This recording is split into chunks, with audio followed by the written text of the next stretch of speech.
Cancer అనేది మన ఒంట్లో ఎక్కడైనా రావచ్చు. చివరికి మన ముఖంపై కూడా క్యాన్సర్ జాడలు కనిపించవచ్చు. ముఖంపై కనిపించే ఒక చిన్న మచ్చ వెనుక క్యాన్సర్ భూతం దాగి ఉండొచ్చు. పుట్టుమచ్చ రంగు మారుతున్నా, మచ్చ పరిమాణం పెరుగుతున్నా అనుమానించాల్సిందే. ఎండలోని యూవీ లైట్ కిరణాలకు ఎక్కువగా గురవడం, నాణ్యత లేని ప్రమాదకరమైన కాస్మోటిక్స్ వాడకం మూలంగా మన దగ్గర కూడా ముఖంపై స్కిన్ క్యాన్సర్ కేసులు కనిపిస్తున్నాయని చెబుతున్నారు డాక్టర్లు. అందమైన ముఖంపై క్యాన్సర్ ఛాయల గురించిన పూర్తి వివరాల్ని ఇప్పుడు తెలుసుకుందాం.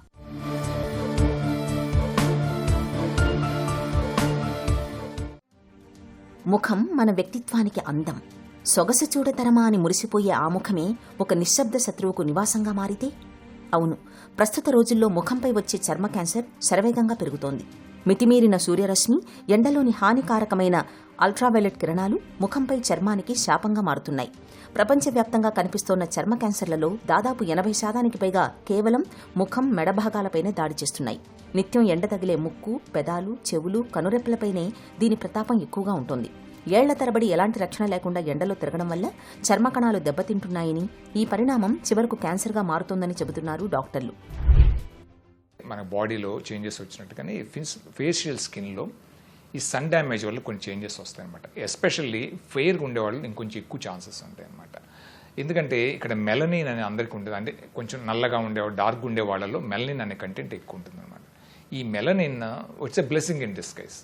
పాపం వాళ్ళు డార్క్ ఉన్నా కానీ బట్ వాళ్ళకి ఏంటంటే సన్ డ్యామేజ్ నుంచి ప్రొటెక్షన్ అయ్యే ఛాన్సెస్ చాలా ఎక్కువ అనమాట.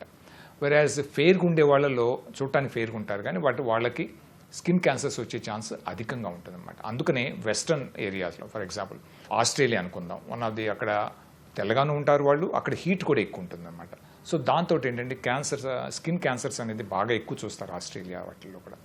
అండ్ సెకండ్ థింగ్, బాగా బీచ్కి ఎక్స్పోజ్ అయ్యే వాళ్ళలో ఇంకొంచెం ఎక్కువ, అల్ట్రావైలెట్ రేస్ ఎక్కువగా వచ్చే ఏరియాలో ఇంకొంచెం ఎక్కువగా ఉంటాయండి ఇలాంటివన్నీ. సో ఈ విధంగా సన్ డ్యామేజ్ ఆర్ యాక్నిక్ డ్యామేజ్ అంటాం. ఈ డ్యామేజ్ వల్ల కొంచెం వచ్చే ఏరియాస్ కాకుండా మన ఇండియాలో చూస్తే రిలేటివ్లీ తక్కువ అనమాట, రిలేటివ్లీ తక్కువ. సో వాటిలో స్కిన్ క్యాన్సర్స్ ఏంటని చూస్తే కామన్గా వచ్చేది ఏంటంటే బెనైన్ ట్యూమర్స్ ఎక్కువగా వస్తాయి. బెనైన్ ట్యూమర్స్ ఫర్ ఎగ్జాంపుల్ అంటే రిలేటివ్లీ హార్మ్లెస్. ఎప్పుడు హార్మ్ఫుల్ క్యాన్సర్స్ కానీ వాటికి అయ్యే ఎలా వస్తాయి అంటే ఒక చిన్న గ్రోత్ లాగా వస్తుంది, ఒక నాడ్యూల్ లాగా. ఫర్ ఎగ్జాంపుల్ అవుటర్ క్యాంథల్ ఏరియాలో చాలా కామన్ అనమాట. ఆర్ట్ ఏరియాలో ఇంకా కామన్గా వచ్చేది ఏంటంటే బేసల్ సెల్ కార్సినోమా అంటాం. ఈ బేసల్ సెల్ కార్సినోమా బీసీసీ అంటారు చాలామంది. సో ఈ బీసీసీ ఏంటంటే అవుటర్ క్యాంథల్ ఏరియా అంటాం. అంటే ఈ ఏరియాలో చాలా కామన్ అనమాట. ఈ ఏరియాలో ఫస్ట్ ఒక చిన్న పుండులాగా లేదంటే గడ్డలాగా వస్తుంది అనమాట. ఇది నల్లగా ఉండొచ్చు, బ్రౌన్గా ఉండొచ్చు. మోస్ట్ ఆఫ్ ది టైమ్స్ నల్లగా కంటే కొంచెం బ్రౌన్గానే ఎక్కువ ఉంటాయి అనమాట. ఈ బ్రౌన్ ఉన్నాక తర్వాత కొంచెం తెలియక ఏంటంటే కొంతమంది గోకేస్తూ ఉంటారు, ఊడిపోతుంది. ఊడిపోయి మళ్ళీ అలాగే రావచ్చు, లేదంటే ఒక చిన్న పుండు పడవచ్చు. ఇది కొంచెం నెమ్మదిగా పెరుగుతుంది. ఎంత స్లో అంటే అది అసలు మన క్యాన్సర్ అనుకోమన్నమాట. అలాగా ఇయర్స్ ఆర్ డికేట్స్ కూడా ఉన్న వాళ్ళు కూడా ఉంటారనమాట. ఇట్స్ ఏ రిలేటివ్లీ హార్మ్లెస్ అనమాట. అంటే హార్మ్లెస్ కాదు, ఉన్న వాటిలోకి లీస్ట్ హార్మ్ఫుల్ క్యాన్సర్ ఏదైనా ఉందంటే ప్రాబబ్లీ బీసీసీ అనుకోవచ్చు, బేసల్ సెల్ కార్సినోమా అనుకోవచ్చు.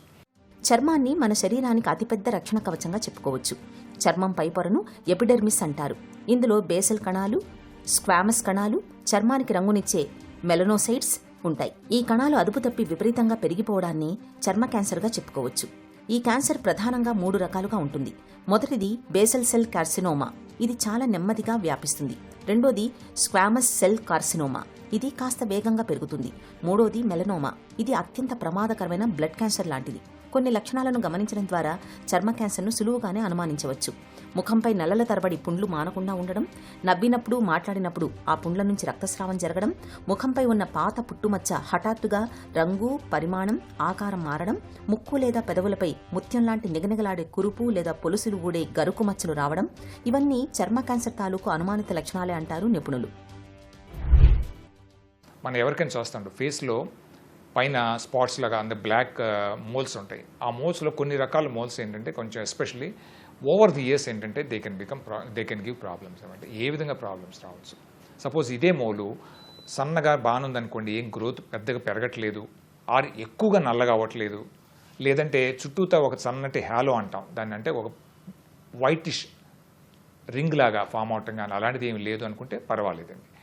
లేదంటే నేను చెప్పిన సైన్స్ ఏదన్నా కానీ ఒక మోల్ లాంటిది ఏదైనా ఎక్కువ నల్లగా అవుతున్నా కానీ, ఆ చుట్టూతో ఏమన్నా చిన్న హ్యాలో లాగా వస్తున్నా కానీ, లేదంటే ఆ మోల్ కొంచెం పైకి లెగుస్తున్నా కానీ, లేదంటే ఒక పుండులాగా పడినా కానీ, లేదంటే బ్లీడింగ్ ఎప్పుడన్నా అవుతున్నా కానీ, that means they are indications that melanoma అంటే అదొక టైప్ ఆఫ్ క్యాన్సర్ అనమాట.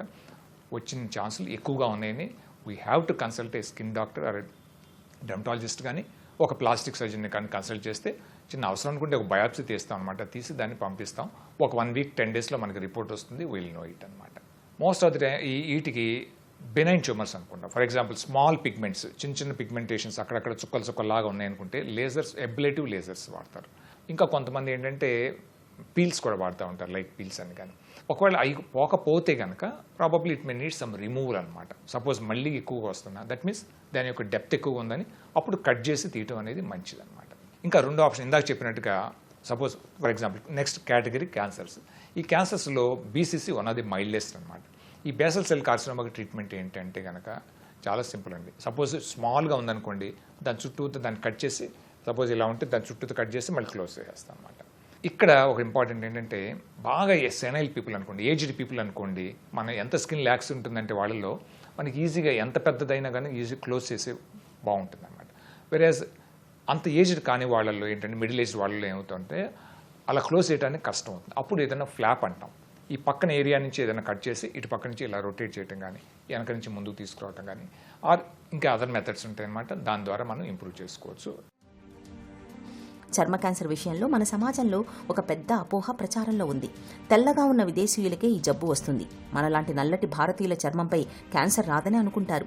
నిజానికి మన చర్మంలో ఉండే మెలనిన్ ఎండ నుంచి కొంతవరకు రక్షణ ఇస్తుంది, కానీ 100% గ్యారంటీ కాదు. భారతీయులలో వచ్చే మెలనోమా క్యాన్సర్ చాలా ఆలస్యంగా బయటపడడం వల్ల అత్యంత ప్రమాదకరంగా మారుతోంది. ముఖంపై పుండును సాధారణ అలర్జీ అనుకుని నిర్లక్ష్యం చేస్తే అది కళ్ళు, ముక్కు, దవడ ఎముకల్లోకి పాకి ముఖ రూపాన్ని పూర్తిగా మార్చేస్తుంది. మెలనోమా రకమైతే రక్తం ద్వారా ఊపిరితిత్తులు, మెదడుకు పాకి ప్రాణాలు తీస్తుంది. చర్మంపై అనుమానిత మార్పులు కనిపిస్తున్నప్పుడు ఆలస్యం చేయకుండా డాక్టర్ని సంప్రదించాలి. డెర్మటోస్కోపీ, స్కిన్ బయాప్సీ పరీక్షల సాయంతో చర్మ క్యాన్సర్ను సులువుగానే పసిగట్టొచ్చు. మెలనోసైటిక్ కార్సినోమా ఆర్ మెలనోమా అంటారు. So it's one of the deadly and worst forms అనమాట. ఇది చాలా స్ప్రెడ్ అయిపోయే ఛాన్సులు ఎక్కువ ఉంటాయి. అండ్ ఎంత స్ప్రెడ్ అంటే డెప్త్ కంటే కూడా హారిజాంటల్ స్ప్రెడ్ చాలా ఎక్కువగా ఉంటుంది అనమాట. ఫర్ ఎగ్జాంపుల్ ఇక్కడ వచ్చింది అనుకోండి, ఆ లింఫ్ నోడ్స్ ఇక్కడ ఎక్కడికో వెళ్ళిపోతా ఉంటాయి. ఫర్ ఎగ్జాంపుల్ కాలి వేలు దగ్గర వచ్చింది అనుకోండి, ఈవెన్ గ్రాయిన్ దగ్గరికి కూడా వచ్చేస్తాయి అనమాట. అంత ఫాస్ట్గా వెళ్ళిపోతూ ఉంటాయి స్ప్రెడ్స్. సో అవసరం అనుకుంటే ఇవన్నీ అసెస్ చేసుకుని దానికి అగ్రెసివ్ ట్రీట్మెంట్ ఈజ్ రిక్వైర్డ్ అనమాట. మెలనోమా అనేది it's very aggressive carcinoma and aggressive treatment కూడా అవసరం అవుతుంది. సో అప్పుడు we take the help of all our surgical ఆంకాలజిస్ట్లు అంటారు, ఆర్ మెడికల్ ఆంకాలజిస్ట్లు అంటాం. We refer to them or we take their help and then దానికి తగ్గట్టుగా ఏదైనా మెడిసిన్స్, కీమోథెరపీ అని కానీ, లేదంటే రేడియేషన్ అని కానీ, వాళ్ళు బాగా చెప్తారు. They are experts in those fields, they can do a better job అనమాట. సో ఈ విధంగా వేరియస్ టైప్ ఆఫ్ స్కిన్ ట్యూమర్స్ని హార్మ్లెస్సా, హార్మ్ఫుల్ లైక్ క్యాన్సర్స్ అనేది డిసైడ్ చేసుకుని దెన్ చేస్తే కనుక తప్పకుండా we can give a good relief. చర్మ క్యాన్సర్ను ముందే గుర్తిస్తే 100కు 100% నయం చేయొచ్చు. చర్మ క్యాన్సర్ తొలి దశలోనే ఉన్నప్పుడు క్యాన్సర్ కణాలను ఫ్రీజ్ చేసే క్రయోథెరపీ, టాపికల్ కీమోథెరపీ క్రీములు, లేజర్ థెరపీలు ఉపయుక్తంగా ఉంటాయి. చర్మ క్యాన్సర్ బాగా ముదిరిపోయినప్పుడు ఆధునిక వైద్యంలో మోస్ మైక్రోగ్రాఫిక్ సర్జరీ అనే చక్కటి చికిత్స అందుబాటులో ఉంది. ముఖంపై సర్జరీ కాబట్టి చర్మం వికృతంగా కాకుండా కేవలం క్యాన్సర్ కణాలను మాత్రమే పొరలుగా తొలగించి ఆరోగ్యకరమైన చర్మాన్ని కాపాడే అత్యంత అధునాతన ప్లాస్టిక్ సర్జరీ విధానం ఇది. ఇక నివారణ విషయానికొస్తే ఎండ తీవ్రత ఎక్కువగా ఉన్నప్పుడు బయటకు వెళ్లకుండా చూసుకోవాలి. తప్పనిసరి అయితే ప్రతిరోజు ముఖానికి కనీసం సన్ ప్రొటెక్షన్ ఫ్యాక్టర్ 30+ ఉండే సన్ స్క్రీన్ లోషన్ రాసుకోవాలి. బయటకు వెళ్లేటప్పుడు గొడుగు, వెడల్పాటి టోపీ లేదా స్కార్ఫ్ వాడుకోవాలి. ముఖంపై కనిపించే చిన్న చిన్న మార్పుల్ని నిర్లక్ష్యం చేయకూడదు. వెంటనే డాక్టర్ని సంప్రదించడం అన్ని విధాలా మేలు.